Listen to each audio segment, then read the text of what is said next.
नमस्कार मित्रों, आप सबका बहुत बहुत स्वागत है। आज हम उपन्यास लेकर के आए हैं कितने पाकिस्तान। कमलेश्वर जी का यह बहुचर्चित उपन्यास है। वर्ष 2000 में राजपाल प्रकाशन से प्रकाशित हुआ था। वर्ष 2003 में इसे साहित्य अकादमी पुरस्कार दिया गया। अपने में अनूठा यह उपन्यास कहीं न कहीं कमलेश्वर जी के अंदर घटित हो रहे अंतर्द्वंद्व जो है उन्हीं का चित्रण है। अब मुखर तौर पे देखा जाए तो हिंदू और मुस्लिम, भारत और पाकिस्तान, इन दोनों के जो द्वंद्व हैं उनको ऐतिहासिक संदर्भ में लिखा गया है उपन्यास के रूप में, और अद्भुत उपन्यास है। मेरे पास कम से कम 150 लोगों ने सूचना दी और कहा कि इसकी चर्चा आप करें। तो 360-62 पेज का लगभग उपन्यास है, तो समय भी लगेगा। उपन्यास का वाचन करने के साथ साथ हमको इसके पीछे की बातें समझानी भी पड़ेंगी। तो हमने सोचा क्यों ना इसको शुरू कर दिया जाए और धीरे धीरे चीजें चलती रहेंगी। ठीक है, तो आज हम चर्चा इसी पर करेंगे। और किसी भी कृति को समझने के लिए लेखक के द्वारा, उपन्यासकार के द्वारा बताई गई जो भूमिका है, यानी कि आत्मकथ्य, बहुत मदद करता है। कमलेश्वर जी ने लिखा है,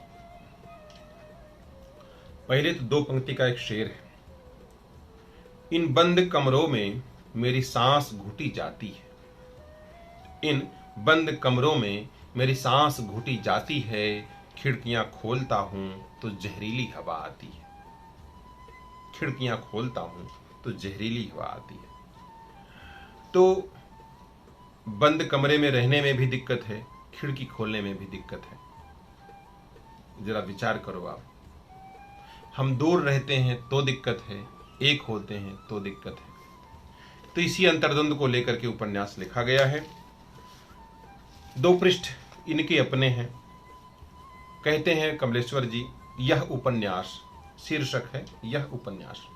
यह उपन्यास मन के भीतर चलने वाली, लगातार चलने वाली एक जिरह का नतीजा है। हमारे मन में जिरह चलती है, कोई बात मन में आती है, दूसरा विचार उसको काट देता है, जिरह चलती है। दशकों तक सभी कुछ चलता रहा। मैं कहानियां और कॉलम लिखता रहा, नौकरियां करता और छोड़ता रहा। टीवी के लिए कश्मीर के आतंकवाद और अयोध्या की बाबरी मस्जिद विवाद पर दसियों फिल्में बनाता रहा। सामाजिक हालात ने कचोटा तो शालिनी अग्निकांड पर जलता सवाल और कानपुर की बहनों के आत्महत्या कांड पर बंद फाइल जैसे कार्यक्रम बनाने में उलझा रहा। इस बीच एक आध फिल्में भी लिखी। चंद्रकांता, युग, बेताल, विराट जैसे लंबे धारावाहिकों के लेखन में लगा रहा। इसी बीच भारतीय कृषि के इतिहास पर एक लंबा श्रृंखलाबद्ध धारावाहिक लिखने का मौका मिला। नई सभ्यताओं के इतिहास और विकास की कथाओं को पढ़ते पढ़ते चश्मे का नंबर बदला। एक एक घंटे की 27 कड़ियों को लिखते लिखते बार बार दिमाग आदिकाल और आर्यों के आगमन को लेकर सोचता रहा। बुद्धि और मन का सच मोहनजोदड़ो हड़प्पा सभ्यता और आर्यों के बीच स्थापित किए गए संघर्ष सिद्धांत को स्वीकार करने से विद्रोह करता रहा। उस एपिसोड को मैंने कई बार लिखा। एक बार तो मैंने ऊबकर काम निपटाने की नीयत से पश्चिमी विद्वानों के आर्य आक्रमण के सिद्धांत को स्वीकार करके वह अंश लिख डाला। फिर लोकमान्य तिलक की इस थ्योरी और उद्भावना से भी उलझता रहा कि आर्य भारत के मूल निवासी थे। मैंने इस उद्भावना को लेकर वह अंश फिर लिखा। लिखने के बाद भी मन निर्भ्रांत नहीं हुआ, भ्रांति दूर नहीं हुई। लगा यही कि यह बात भी रचना के संभावित सत्य तक नहीं पहुंचती।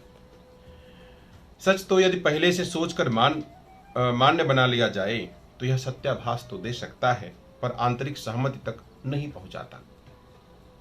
शायद तब रचना अपने संभावित सत्य को खुद तलाशती है। उसी तलाश ने मुझे यह बताया कि आर्यों के आक्रामक होने के कोई कारण नहीं थे। वे आक्रांता नहीं थे। वे आर्य आदिम कृषि से परिचित खानाबदोश कबीले थे, जो सहनशील प्रकृति और सृजन गर्भा धरती की तलाश में निकले थे। सिंधु घाटी में सहनशीला प्रकृति थी ही, सृजन गर्भा धरती की भी कमी नहीं थी। यानी कि अन्न उपजाने की क्षमता, उपजाऊपन। इसलिए आक्रमण अथवा युद्ध की आवश्यकता नहीं थी। आर्य आए और इधर उधर बस गए होंगे। वेदों में असुरों से युद्धों की जो अनगूंज मिलती है वह निश्चय ही सत्ता, समाज, वैभव और जीवन पद्धति के स्थिरीकरण के बाद की उपरांतिक गाथा है। दुनिया की सभ्यताओं के इतिहास में किसी आक्रांता जाति समुदाय ने वेदों जैसे रचनात्मक ग्रंथों के लिखे जाने का कोई प्रमाण नहीं दिया है। ऐसे ग्रंथ शांति, धीरज और आस्था के दौर में ही लिखे जा सकते हैं, युद्धों के दौर में नहीं। रचना के इस संभावित सत्य ने मुझे सांत्वना दी, तब कृषि कथा का लेखन हो सका।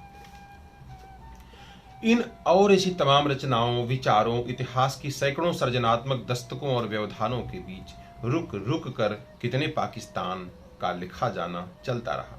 उन तमाम विधाओं की तकनीकी सृजनात्मकता का लाभ भी मुझे मिलता रहा, शब्द स्फीत पर अंकुश लगा रहा। इसे मैंने मई 1990 में लिखना शुरू किया था। घने जंगल के बीच देहरादून के झाजरा वन विश्राम गृह में सुभाष पंत ने व्यवस्था करा दी थी। रसद वगैरह नीचे से लानी पड़ती थी। गायत्री साथ थी ही। साथ में हम अपने 4 बरस के नाती अनंत को भी ले गए थे। एक कुत्ता वहां आता था, उससे अनंत ने दोस्ती कर ली थी। उसका नाम मोती रख दिया था। कभी कभी वहां बहुरंगी जंगली मुर्गे भी आते थे। अनंत उन्हें देखने के लिए दूर तक चला जाता था। जंगल की पगडंडियों से यदाकदा लकड़हारे आदिवासी गुजरते रहते थे। एक दिन अनंत मुर्गों का पीछा करते करते गया तो नजर से ओझल हो गया। गायत्री बहुत ज्यादा चिंतित हो गई। तलाशा, आवाजें लगाई, घबरा कर इधर उधर भागे, पर अनंत का कहीं कोई पता नहीं चला। तभी एक गुजरते बूढ़े ने बताया कि उसने जंगल में कुछ दूर पर एक छोटे बच्चे को लकड़हारी के साथ जाते हुए देखा था। यह सुनकर गायत्री तो अशुभ आशंका और भय से लगभग मूर्छित ही हो गई। आदिम कबीलों की नरबली वाली परंपरा की पठित जानकारी ने गायत्री को त्रस्त कर दिया था। आशंकाओं से ग्रस्त मैं भी था। मैं गायत्री को संभाल कर, पानी पिलाकर, उसे नौकर के हवाले करके फौरन निकला। बूढ़े ने जिधर बताया था उधर वाली पगडंडी पर उतर कर तेजी से चला तो कुछ दूर पर देखा एक लकड़हारी के कंधों पर पैर सामने लटकाए, उसकी पगड़ी पर बाहें बांधे, किलकारी मारता अनंत बैठा था। लकड़हारे की बाएं हाथ में कुल्हाड़ी थी और वह उसे लिए हुए सामने से चला आ रहा था। जान में जान आई। पता चला वह अनंत को हिरन और भालू दिखाने ले गया था। इस घटना ने मुझे आदिम कबीले वालों को जानने, पहचानने और उनके बारे में पठित तथ्यों से अलग अनुभवजन्य एक और सोच दी थी। 7-8 बरस बाद अनुभव के इसी अंश ने मेरा साथ तब दिया जब मैं उपन्यास में माया सभ्यता के प्रकरण से गुजर रहा था। बहरहाल मेरी 2 मजबूरियां भी इसके लेखन से जुड़ी हुई है। एक तो यह कि कोई नायक या महानायक सामने नहीं था, इसलिए मुझे समय को ही नायक, महानायक और खलनायक बनाना पड़ा। और दूसरी मजबूरी यह कि इसे लिखते समय लगातार यह एहसास बना रहा कि जैसे यह मेरी पहली रचना हो। लगभग उसी अनकही बेचैनी और अपनी असमर्थता के बोध से मैं गुजरता रहा। आखिर इस उपन्यास को कहीं तो रुकना था, रुक गया, पर मन की जिरह अभी भी जारी है। 29 दिसंबर 1999, कमलेश्वर। ये इनका आत्मकथ्य था इस उपन्यास के विषय में। अब इसके बाद ये उपन्यास प्रकाशित हुआ वर्ष 2000। प्रतिक्रियाएं आई तो बहुत खुश हो गई। दूसरे संस्करण में इन्होंने लिखा, मैंने अपनी खुशी बताई। तीसरा संस्करण आता है तो इसके बाद फिर अपनी प्रतिक्रिया देते हैं और इसमें भी कुछ जो है नया नहीं है। इतना ही लिखते हैं कि कुछ लोग थे जिनको इस उपन्यास से समस्या हुई। कुछ विद्यार्थी थे जिन्होंने चंदा जमा करके इसकी कॉपी खरीदी और पढ़ी, और ये सबसे बड़ी उपलब्धि थी इनकी। तो कहते हैं जिनको तकलीफ हुई तो यह उपन्यास उनको कष्ट पहुंचाने के लिए मैंने नहीं लिखा था। साहित्य में इधर एक तरफ का घटिया बाजारवाद पनपा है। यश के प्रार्थी, यश चाहने वाले यश प्रार्थी, प्रशंसा प्रदाताओं के रचना स्खलित बौद्धिक बूचड़खानों का तेजी से विकास हुआ है। इन बूचड़खानों के दादाओं में आपसी लड़ाइयां भी होती रहती हैं, फिर उनके समझौते भी हो जाते हैं। कहीं ज्यादा गहरे स्वार्थ टकरा गए तो उनके बीच चरित्र हनन की वारदातें भी हो जाती हैं। वैसे फिलहाल दादा लोग कुछ पत्र पत्रिकाओं के पन्नों पर अपने दुर्गंधित अधोवस्त्र धो रहे हैं। वे लोग अनुभव और प्रश्नों की दुनिया से कट गए हैं। लगता यही है कि आज शब्द का पारदर्शी पसीना सूख गया है, रोशनाई स्याही में बदल गई है। अपने इस दौर के ऐसे तमाम सिद्धांतवादियों, स्खलित रचनाकारों, खुद को साहित्य का नियंता समझने वाले कुंठित ईर्ष्यावादियों को गले लगाते हुए इतना ही कहना जरूरी समझता हूं, आजा रकीब मेरे तुझको गले लगा लूं, आजा रकीब मेरे तुझको गले लगा लूं, मेरा इश्क कुछ नहीं था तेरे दुश्मनी से पहले। अंततः साहित्य और रचना का यह इश्क ही तय करेगा कि कौन कितने आंसुओं के पानी में था और है। बहरहाल तो कहते हैं कि 55-50 साल पहले जो अमूर्त सी शपथ कभी उठाई थी कि रचना में ही मुक्ति है, उस मुक्ति का किंचित एहसास अब हुआ है। जिंदगी जीने, दायित्वों को सहने, रचना की इस बीहड़ यात्रा के दौरान जो कभी सोचता रहा था कि वाम चिरंतन है, उसकी गहरी प्रतीति भी मुझे इसके साथ मिली है। और अंत में इस तीसरे संस्करण के साथ पिछले संस्करणों पर छपी लाइनों की, इन बंद कमरों में मेरी सांस घुटी जाती है, खिड़कियां खोलता हूं तो जहरीली हवा आती है, इसके गुमनाम शायर को अपनी अकीदत पेश करते हुए अब मैं फिराक साहब की इन लाइनों पर अपनी बात को थोड़ा सा विराम देता हूँ। फिराक गोरखपुरी लिखते हैं, इन कफस की तीलियों से छन रहा कुछ नूर सा, कुछ फजा, कुछ हसरते परवाज की बातें करो। तो साहित्य से हसरते परवाज का पर्याय। तो ये चौथा संस्करण था। फिर पांचवा संस्करण आता है तो ज्ञान तो मिलता ही है। देखिए इसमें क्या लिखते हैं कि इतनी जल्दी फिर ये संस्करण, प्रतिक्रियाओं की भरमार, विचारों की उथल पुथल, विराट वैचारिक फलक पर इस रचना के इतने विस्तार ने इस मिथक को तो तोड़ा है। इस मिथक को भी तोड़ा है कि हिंदी में पाठक नहीं है, हिंदी में गंभीर पाठक नहीं। अगर नहीं है तो इसको खरीद कौन रहा है, पढ़ कौन रहा है। खैर कहते हैं इसने जो है साहित्य के पुरोहितवाद को खारिज किया है। बहस के कई मुद्दे भी उठे हैं। संतोष की बात यह है यह मुद्दे पाठकों ने उठाए हैं, यह रचनाकारों ने पाठकों की तरह उठाए हैं। एक खास मुद्दा इसकी प्रयोगशीलता को लेकर उठा है। अनेक पाठक मित्रों ने देश के कोने कोने से लिखते हुए इसकी प्रयोगशीलता की पहचान और सराहना की है। अग्रज लेखक विष्णु प्रभाकर ने भी लिखा है। क्या लिखा? इसने उपन्यास के बने बनाए ढांचे को तोड़ दिया है। परीक्षा में आ सकता है, किसने कहा इसके विषय में? इसने उपन्यास के बने बनाए ढांचे को तोड़ दिया है और लेखकी अभिव्यक्ति के लिए सब कुछ संभव बना देने का दुर्लभ द्वार खोलकर एक नया रास्ता दिखाया है। यह एक नया प्रयोग है। तब कमलेश्वर जी कह रहे हैं, मैं सचमुच आश्वस्त हुआ कि यदि इसकी प्रयोगशीलता को इस रूप में लिया जा रहा है तो यह मात्र प्रयोग के लिए प्रयोग नहीं बल्कि इसका प्रयोजन भी है। फिर स्वयं प्रकाश की टिप्पणी आई कि कहना चाहिए कि यह नाटक की ब्रेख्तियन पद्धति का उपन्यास में पहली बार निवेश करता है। बेशक खतरे उठाते हुए, इसकी कीमत चुकाते हुए भी अपने मकसद में कामयाब रहता है। इसलिए इसे क्या कहूं, अनुपन्यास या प्रति उपन्यास, लेकिन ऐसा कहने से कलावादी और रूपवादी, प्रतिक्रियावादी की बू आती है। लेकिन उन्हें देखना चाहिए कि शिल्प के उनसे बड़े और ज्यादा जोखिम वाले प्रयोग प्रगतिशील लेखक ही कर सकते हैं। परिभाषा वाली बात को फिलहाल स्थगित करते हुए प्रयोग वाले मुद्दे पर कालीकट जो केरल में है वहां से लिखित कोविद अनंतमूर्ति अनंगम की चंद संतरें देना चाहता हूं। इसमें अतिरेक और अतिरंजना है, पर वह स्वतः स्फूर्त है। उन्होंने कहा, इस उपन्यास में प्रेमचंद से बहुत आगे जाकर जिस वैश्विक चिंता से हमें जोड़ा है वह बहुत महत्वपूर्ण है। प्रयोग के धरातल पर तो इसने कमाल किया है। प्रेमचंद प्रयोगवादी नहीं थे, लेकिन प्रयोगवादी वात्स्यायन को उन्होंने सदियों पीछे छोड़ दिया है। इस उपन्यास की भाषा ने जैनेन्द्र की निजी भाषा से हिंदी को मुक्त करके उस भाषा और मुहावरे को पकड़ा है जो भविष्य की भाषा है। यह उद्धरण में प्रशस्ति गायन के लिए नहीं, प्रयोग के मुद्दे को सुलझाने के लिए दे रहा हूं, ऐसा कमलेश्वर जी लिख रहे हैं। कमलेश्वर जी कहते हैं कि कहना चाहता हूं कि जो भी प्रयोग इस रचना में हुआ या हो गया है वह मेरे कारण नहीं बल्कि कथ्य के कारण हुआ है। लेखक प्रयोगवादी होने का दंभ पाल सकता है, पर प्रयोग की सारी संभावनाएं केवल कथ्य में निहित होती हैं। अब परिभाषा का सवाल, यह उपन्यास है या कुछ और? तो मैं यही कह सकता हूं कि इसे मैंने उपन्यास की तरह ही शुरू किया था और उपन्यास मानकर ही पूरा किया है। इसे उपन्यास की तरह ही पढ़ा गया है। मेरी समझ में यह परिभाषा का कोई संकट खड़ा नहीं करता। यदि थोड़ा सा संकट खड़ा भी होता है तो इसलिए कि इसमें राष्ट्रीय सभ्यतागत समयगत समस्याओं का विस्तार हुआ है। वैश्विक चिंताओं के बीच इसमें हर देश में मौजूद अपने देश को पहचानने की कोशिश की गई है। भाषा को लेकर जो सवाल उठे हैं उनको स्पष्ट करने के लिए अहिंदी भाषाओं के मात्र 2 पाठकों के ही विचार काफी होंगे। मराठी भाषी डॉक्टर सूर्य नारायण रणसुभे ने कहा है कि बहुत अच्छा मराठी अनुवाद मौजूद होने के बाद भी वे इसे हिंदी में पढ़ने के लिए उत्सुक हुए। उन्हें यह लगा कि यह हिंदी उनकी सबकी हिंदी है, जो हिंदी वालों की वैयक्तिक हिंदी नहीं बल्कि भविष्यमुखी राष्ट्रीय हिंदी होगी।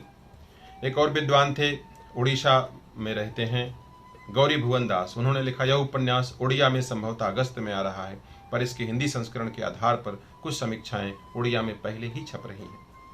उन्हें पढ़कर मैंने बड़ी कठिनाई से हिंदी संस्करण प्राप्त किया। इसकी हिंदी हमें सहजता से समझा देती है। यह साम्राज्यवादी हिंदी नहीं, भारतीय हिंदी है, भारत की जनवादी हिंदी है। कुछ जगहों से इसके शीर्षक कितने पाकिस्तान को लेकर उत्कट विरोध के स्वर उठे हैं। प्रमाण स्वरूप कुछ संस्थागत खतों किताबत मेरे पास है, पर उसे मैं फिलहाल विवाद का विषय नहीं बनाना चाहता। हिंदी के प्रतिष्ठित साहित्यिक स्वयंसेवकों ने भी कुछ बौद्धिक दंगा फसाद करवाना चाहा, पर व्यापक पाठक वर्ग पर कोई प्रभाव इसका नहीं पड़ा। एक अपुष्ट समाचार मिला कि जोधपुर में इस उपन्यास की एक प्रति को विरोध स्वरूप जलाया गया। एक प्रति के कारण आग दर्शनीय नहीं बनी, तो जो भी किताबें कागज हाथ लगी उन्हें झोंक कर आग को प्रचंड बनाया गया। बहरहाल मेरा प्राप्य यही है कि ये मेरे रचनाकार के मन में जो बेचैनी पल रही थी, दिमाग पर जो दस्तकें लगातार पड़ रही थीं और जिरह जारी थी, उसमें अब देश के हर कोने का पाठक मेरा सहभागी सहयात्री है। यही मेरा भरपूर प्राप्य है। इसने मेरी रचनात्मक उम्र को बढ़ाया है, वामधर्मी होने की मेरी आस्था को भारतीयता के संदर्भ और परिप्रेक्ष्य में रेखांकित किया है। इससे अधिक मैं क्या कह सकता हूँ, सिवाय इसके कि रचना मुझे रचना के प्रति प्रतिश्रुत बनाए रखे और इसके आगे की दास्तान को लिखने की ताकत देती रहे। लेखक पाठक का यह जरूरी और कारगर रिश्ता कायम रहे। विनम्र भाव से पाठकों को फिर प्रणाम करते हुए, कमलेश्वर। इसके बाद आता है 6ठा संस्करण। ठीक है, 6ठे संस्करण में कमलेश्वर जी लिखते हैं कि इस बीच उपन्यास को प्रोत्साहित करने वाला एक प्रसंग आया है कई स्थानों से। जहां मैं मौजूद रह सका वहां सवाल जवाब का लंबा सिलसिला चला है। सुखद अनुभव यह रहा कि पाठकों की उपस्थिति मुझे चौंकाती है और सबसे ज्यादा आश्वस्त करने वाली स्थिति यह थी कि मुझे उनमें से कईयों के हाथों में उपन्यास की चिन्हित प्रति दिखाई पड़ी थी। वे पन्ने उलटकर चिन्हित अंश देखते, उपन्यास के विविध प्रसंगों पर विचार व्यक्त करते थे या प्रतीकों, घटनाओं, वृत्तांतों के बारे में विस्तृत वर्णन करना चाहते थे। यानी हर अध्याय में वे अपनी तरफ से कुछ जोड़ना चाहते थे। कई और पाठक चाहते थे कि अदीब की अदालत में कुछ और इतिहास पुरुषों को बुलाया जाए। रचना के साथ पाठक की सहभागिता की यह अनुभूति विस्मयकारी और विलक्षण थी। मेरे पाठक उपन्यास के अध्यायों के बाद स्वयं अपने मानस में रचनारत थे। यह बहुत गहरी प्रतीति थी कि रचना यदि पाठक के लिए रचना का मानसिक और वैचारिक अवकाश स्पेस पैदा करती है, तो लेखक के पास से समाप्त होने के बाद उसकी पुनर्रचना पाठक दर पाठक करता रहता है। और इस प्रक्रिया में अधिकांश उनका था जो नौजवान और छात्र थे। ठीक है, उसके बाद तमाम और इसमें उन्होंने लिखा है। एक उन्होंने जिक्र किया है राजस्थान विश्वविद्यालय के प्रख्यात इतिहासकार डॉक्टर देव नारायण आरोपा। उन्होंने इसे प्राचीन इतिहास और सभ्यताओं के विकास क्रम के फलक पर इसके कथा वृत्तांत को फैलाकर विवेचित किया और कहते हैं यह पुस्तक एक पठनीय सपना भी है और सपना साकार करने की रचना भी है। अमृता जी ने लिखा है टाइम्स ऑफ इंडिया में, सलमान रश्दी को अगर भारतीय साहित्य जानना है तो कितने पाकिस्तान पढ़ लें। तो तमाम चीज़ें इसमें हैं। और उसके बाद इसके 2-3 संस्करण और आए थे कमलेश्वर जी के जिंदा रहते हुए भी, और उन्होंने अपना जो है वो बताया है, खुशी अपनी खुशी व्यक्त की है, जिसमें अरुणा उत्प्रेती का जिक्र उन्होंने किया है। नेपाल की रहने वाली थी, उन्होंने करीब 30 बार इस किताब को पढ़ लिया था। और लास्ट में 9वां संस्करण है, ये भी कमलेश्वर जी के रहते 2006 में अंग्रेजी अनुवाद आया था, उसके बाद की बात है। उर्दू, मराठी, गुजराती, पंजाबी, उड़ीसा और बंगला भाषा में प्रकाशित हो चुका थे। तो फिर स्पेनिश, फ्रेंच और जर्मन में भी प्रस्तावित था, अंग्रेजी में भी आ चुका था। तो आपको ये उपन्यास बहुत ही अद्भुत उपन्यास है, पढ़ना चाहिए। तो हम आपको बताएंगे। और यह उपन्यास इस चैनल पर है, ऑथर अशोक सिंह सत्यवीर, ये चैनल हमारा है, इसी पर रहेगा। अभी तो 2 चैनल पर जा रहा है, पूरा इसी पर मिलेगा, ऑथर अशोक सिंह सत्यवीर। ठीक है, तो कैसा लगा प्रयास अवश्य बताइएगा। कुछ और जानना समझना हो कमेंट बॉक्स में कर दीजिएगा। तो फिर मिलते हैं। नमस्कार, जय हिंद।